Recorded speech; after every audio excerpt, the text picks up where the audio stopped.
Hi, this is Alex from devstories.eu. Async IO, episode 6 of 20. You wrote a robust error handler, catching all generic exceptions in your async worker. But now, during shutdown, your event loop gets clogged with zombie tasks that refuse to die. Your safety net is actually trapping them alive. This is exactly what we covered today: task cancellation and timeouts. When you need to stop a running task, you call its cancel method. This does not instantly terminate the task like killing a system process. Instead, async IO requests a stop by injecting an error, specifically an async canceled error, into the task. This error is raised exactly at the task's current or next await point. The coroutine then unwinds its stock just like it would for any standard Python error. This mechanism is the foundation for timeouts as well. When you wrap a task in a timeout function and the timer expires, the event loop does not magically halt the task. It simply calls cancel on that task. The task receives the canceled error at its next await, unwinds its state, and eventually tells the timeout wrapper that it has stopped. Only then does the timeout wrapper raise a timeout error back to you. Here's the key insight. Since Python 3.8, canceled error inherits directly from base exception, not the standard exception class. This design choice prevents a specific catastrophic mistake. Developers routinely wrap network or file operations in try and except blocks that catch generic exception classes to prevent a crash.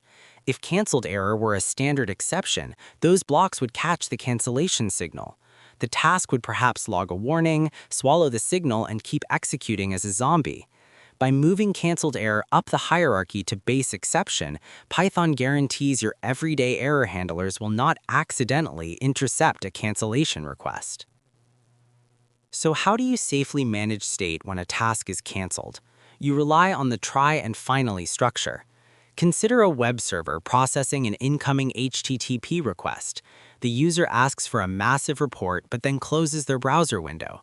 The server detects the disconnect and cancels the request task.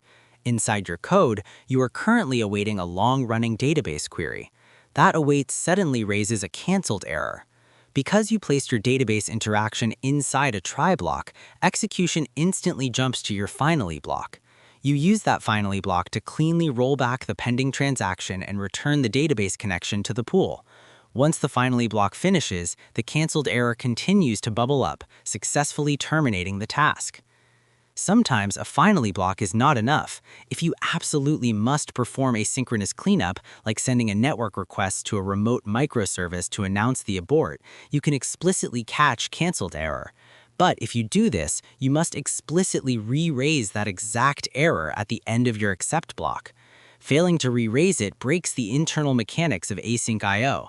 The task will look like it finished successfully instead of being canceled, which corrupts the state of your application and breaks structured concurrency. The rule to remember is that cancellation is a cooperative request, not a forceful kill command, and it relies entirely on exceptions bubbling up untouched.